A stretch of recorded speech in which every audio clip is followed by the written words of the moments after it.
Hola, ¿qué tal? Buenas tardes, buenos días. El día de hoy vamos a hablar sobre lo que es destilación extractiva, que es uno de los temas que marca el temario, ¿verdad?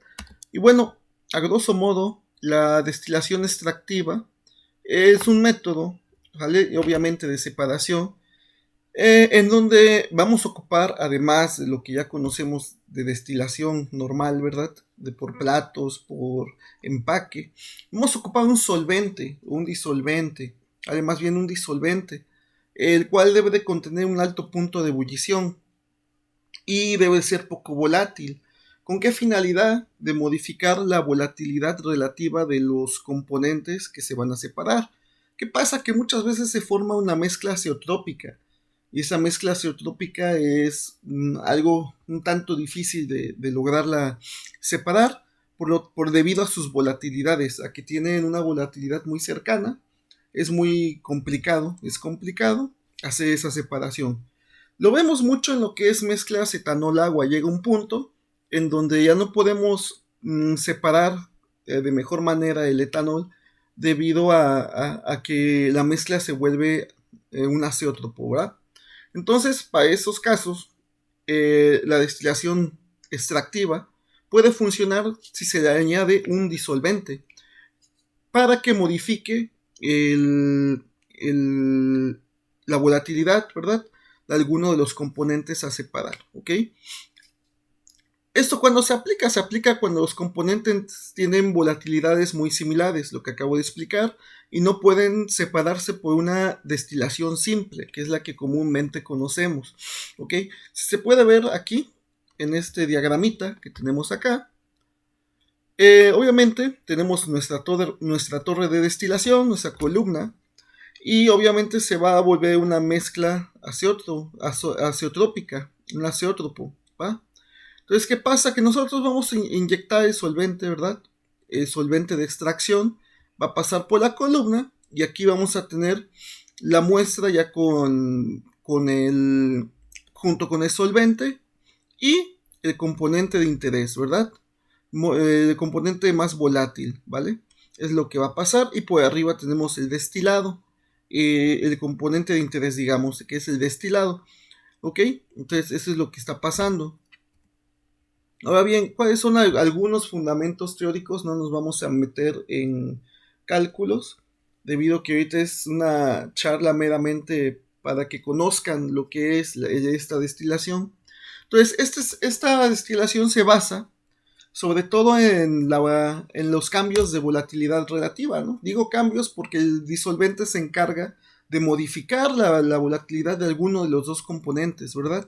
Entonces, como dice aquí, el disolvente interactúa con uno de los componentes, reduciendo su tendencia a evaporarse, ¿ok?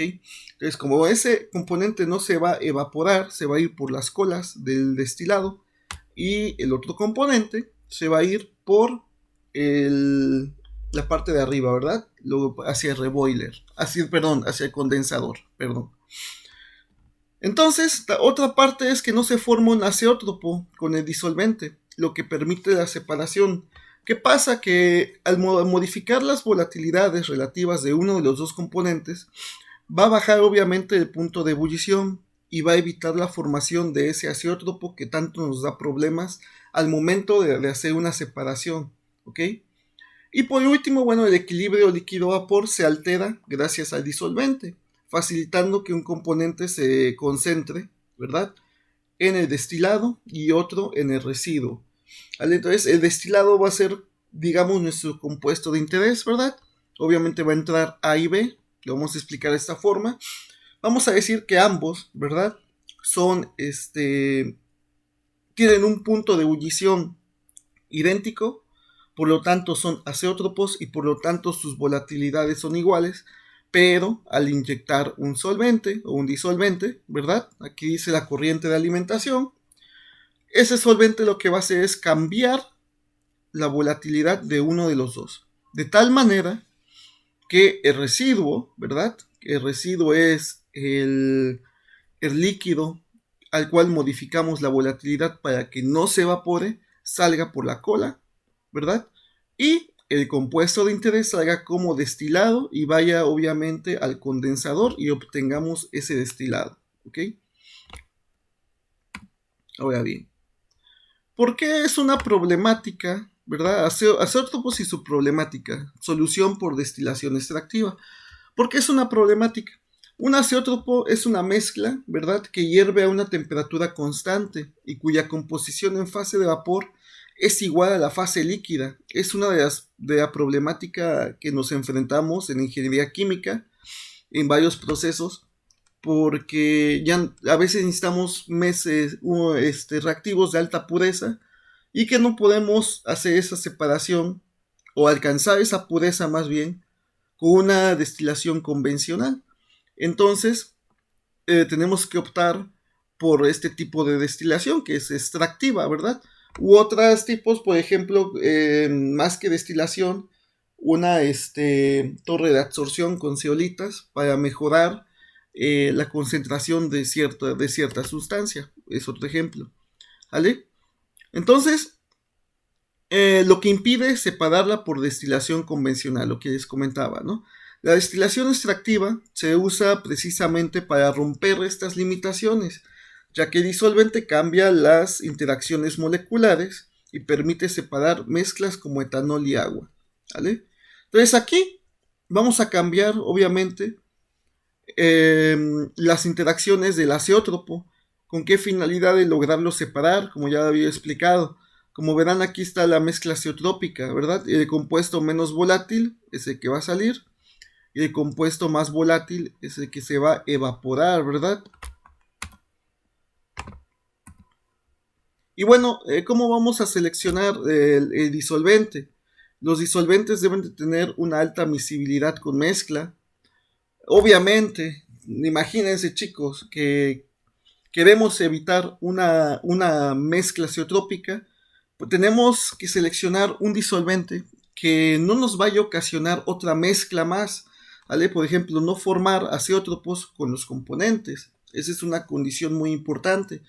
Entonces, en este aspecto, ustedes tienen que investigar cuáles son los componentes que van a separar y qué disolvente podemos ocupar para evitar que se forma una mezcla con azeotrópica ahora no de 2 sino de 3 componentes o de más si trabajamos en industria, ¿ok?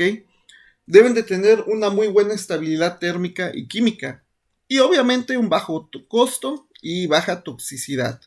Sale ejemplo de estos: etilenglicol, glicerina, dimetilformamida y agua en ciertos casos, ¿ok? Y bueno, básicamente para diseño y operación de columnas, una columna extractiva, pues obviamente va a tener dos alimentaciones. La alimentación, ¿verdad?, de la mezcla, que va acá. Y bueno, aquí en la figura me faltó la alimentación del solvente o del disolvente, ¿ok? Entonces, por una parte, por una corriente vamos a alimentar la muestra, digamos, muestra problema, la muestra a separar, por ejemplo, etanol agua, y por otra parte, por regular se inyecta por arriba en lo que es el disolvente, para que aquí, en todos los platos de la columna, exista un intercambio, ¿verdad? Obviamente, sí, intercambio, interacción molecular, le vamos a llamar más bien, una interacción molecular, de un componente se baje el punto de ebullición y de volatilidad y el otro continúe, ¿verdad?, su camino hacia el destilado. Y por otra parte, los otros componentes hacia los fondos o colas, como se llama, ¿verdad? El disolvente aquí dice, como recién lo expliqué, se introduce en la parte superior o media de la columna. Podemos introducir acá o media de la columna, ¿ok? Y la alimentación, bueno, usualmente se inyecta por la parte media de la columna, dependiendo de la columna de destilación que tengamos, pero usualmente es por la parte media. O también podemos hacer el cálculo de dónde es el plato idóneo, de donde vamos a alimentar mediante el método de McCabe-Thiele. Pero ese es otro tema que más adelante lo vamos a ver. Pero bueno, entonces aquí lo que se ha ido explicado, usualmente se inyecta el disolvente por la parte superior o por la parte media. Ok, se requiere un segundo equipo para recuperar el disolvente utilizado. Efectivamente, como aquí lo había yo mostrado, voy a regresar tantito. Este es un segundo equipo en donde nosotros vamos a recuperar el disolvente utilizado, ¿verdad? Evitando pérdidas, sobre todo porque hay unos disolventes que son muy caros, ¿no? Entonces, cabe mencionar que ese tipo de operación unitaria sí lleva cierto incremento de costos de operación debido a que estamos en primera metiendo un recipiente donde vamos a obtener el, la mezcla, digamos, de uno de los componentes, vamos a llamarle componente B con el disolvente, y esa misma mezcla también hay que darle un tratamiento para separar el componente B del disolvente y a lo mejor, ¿por qué no reutilizar ese disolvente? Entonces sí es algo caro, ¿no? O sea, al involucrar otro equipo, obviamente, se incrementa el costo, ¿verdad? Tanto de energía como de diseño. Y bueno, hay parámetros clave que en una columna de extracción eh, para operarla, digamos, que es la presión, temperatura, obviamente el número de platos teóricos y la relación de reflujo, que todo eso lo podemos calcular con el método de McCabe-Thiele, como les había yo comentado. Y bueno, algunas aplicaciones industriales en las cuales se lleva a cabo este método, ¿verdad? Producción de etanol anhidro, separación de etanol agua. Comentarles, chicos, que cuando yo estuve en el Tecnológico de Veracruz, eh, en la planta de obtención de bioetanol, no ocupábamos destilación extractiva por el alto costo, pero sí un sistema de deshidratación de etanol con base en zeolitas. Entonces sí es importante en este tipo de procesos donde queremos etanol combustible, ¿verdad? Tener un buen diseño de un sistema de extracción, ¿verdad?